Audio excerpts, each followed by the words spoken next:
শেষ বিকেলের আলোটা তখন হালকা আবঝা রঙে আকাশের গায়ে লেগে আছে। আকাশের দিকে একবার তাকালো অনন্যা। আজ যেন অন্ধকার নামতেই চাইছে না, অথচ ঘড়ির কাঁটাটা বলছে সন্ধ্যা নামার অনেকক্ষণ হয়ে গেছে। ক্লান্তভাবে অর্কনিবাস ছাত্রাবাসের দিকে এগিয়ে আসছে অনন্যা। পুরনো দোতলা বাড়িটা নিঃশব্দে অন্ধকারে দাঁড়িয়ে আছে। প্রায় অন্ধকার করিডোরে একটা মিটমিটে 20 ওয়াটের বাল্ব জ্বলছে। তার চারপাশে কিছু পোকা ঘুরে বেড়াচ্ছে। অনন্যা হোস্টেলের বন্ধ ঘরগুলোর দিকে তাকিয়ে থাকে। নিজের মনেই বলে, পুজোর ছুটি শেষ হতে এখনো 15 দিন বাকি, কিন্তু আমাকে আজই ফিরে আসতে হলো। তার মনে পড়ে যায় অ্যাডমিট কার্ড ছাত্রাবাসে ফেলে এসেছিল, তাই এই ছুটির মাঝেই ফেরত আসতে হয়েছে। সন্ধ্যার অন্ধকারটা গাঢ় হয়ে এসেছে। সে ছাদের সিঁড়ির দিকে তাকায়। কালো অন্ধকারে ঢেকে থাকা সিঁড়িতে নিচে দাঁড়িয়ে হালকা ছমছমে অনুভূতি হয়। মোবাইল বের করে নীলা ম্যামের নাম্বারে কল করে, কিন্তু নেটওয়ার্ক নেই। দুশ্চিন্তায় পড়ে যায় অনন্যা। হঠাৎ ফোনটা বাজে। হ্যালো, হ্যাঁ বলো অনন্য, আমি হোস্টেলে এসেছি, আমার ঘরের চাবিটা একটু দেবেন? নীলা ম্যাম কিছুক্ষণ চুপ করে থাকেন, তারপর জিজ্ঞাসা করেন, এখনো তো ছুটি শেষ হয়নি, এখন এসেছো কেন? অনন্যা পুরো ঘটনা খুলে বলে। আমি একটু বাইরে আছি, 15 মিনিট সময় লাগবে, তুমি একটু অপেক্ষা করো, এসে তোমায় ফোন করছি। ফোন রেখে অনন্যা ভাবে ছাত্রাবাসের গেটে গিয়ে অপেক্ষা করবে। একা অন্ধকারে দাঁড়িয়ে থাকা অসম্ভব। সিঁড়ি থেকে নামতে নামতে দেখে একটা মেয়ে ধীরে ধীরে উপরে উঠে যাচ্ছে। মেয়েটির পরনে গোলাপি কুর্তি, মাথার দুদিকে চুল বেনি করে বাঁধা, চোখে মোটা ফ্রেমের চশমা, আর হাতে একটা মোটা ফিজিক্স বই। অনন্যা কিছু বলবে ভেবেও কিছু বলে না। নীলা ম্যাম এসে হাজির হন। তুমি আজ রাতে একাই থাকবে, তাই একটু সাবধানে থেকো। অনন্যা জিজ্ঞাসা করে, ম্যাম হোস্টেলে কি আর একজন আছে?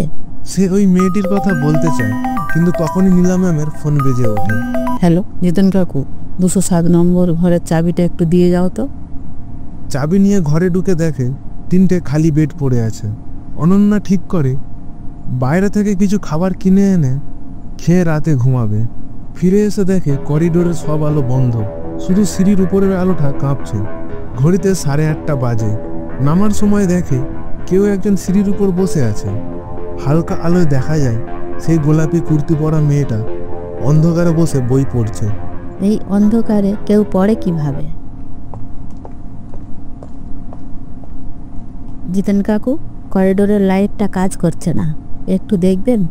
ঠিক আছে, আমি দেখে নিচ্ছি। কাকু এসে লাইট ঠিক করে দিয়ে চলে যান। অনন্যা তখনও দেখে মেয়েটা একইভাবে বসে আছে। ঘর থাকতে এখানে বসে আছে কেন? রাত হয়ে এলে সে খাওয়া শেষ করে মাকে ফোন করে কথা বলে, কিন্তু ঘুম আসে না। ইতিহাসের বই খুলে নোটস নিতে থাকে। হঠাৎ চোখ পড়ে জানলার দিকে। নারকেল গাছ দুলছে, আকাশ লাল হয়ে উঠেছে, ঝড় আসছে বোঝা যায়। জানলাটা বন্ধ করে দেয় অনন্যা। ঠিক তখনই লোডশেডিং হয়ে যায়, ঘরটা গুমোট হয়ে যায়। তখন অনন্যা গিয়ে জানলাটা আবার খুলে দেয়। তুমি কি হোস্টেলে নতুন এসেছো? কেউ উত্তর দেয় না। অনন্যা জানলার দিকে তাকায়। হঠাৎ দেখে মেয়েটি সেখানে দাঁড়িয়ে, একই গোলাপি কুর্তি, দুদিকে বেনি করা চুল, মোটা ফ্রেমের চশমা। বিদ্যুৎ চমকালে দেখা যায় জানলার ঠিক বাইরে মেয়েটি দাঁড়িয়ে আছে, অথচ সেখানে তো কোনো বারান্দাই নেই। তুমি তুমি কে? পা কাঁপতে থাকে অনন্যা।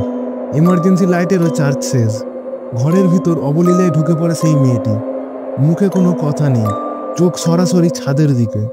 অনন্যা তাকায়। সে দেখে সিলিং ফ্যান থেকে একটি অবয়ব ধীরে ধীরে দুলছে।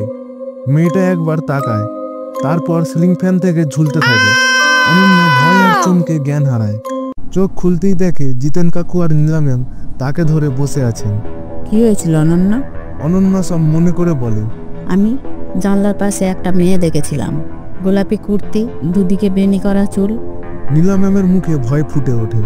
আজ আর কিছু বলবে না, তুমি আজ রাতে আমার ঘরে থাকবে।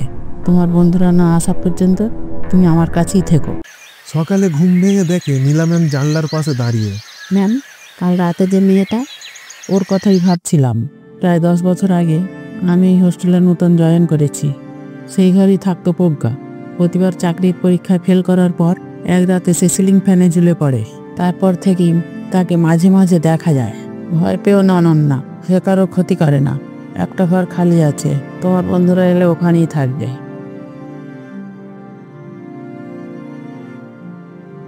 যদি আপনার এই ভিডিওটি ভালো লেগে থাকে তাহলে এই সিবিএ টুলস চ্যানেলটিকে অবশ্যই সাবস্ক্রাইব করে দেবেন।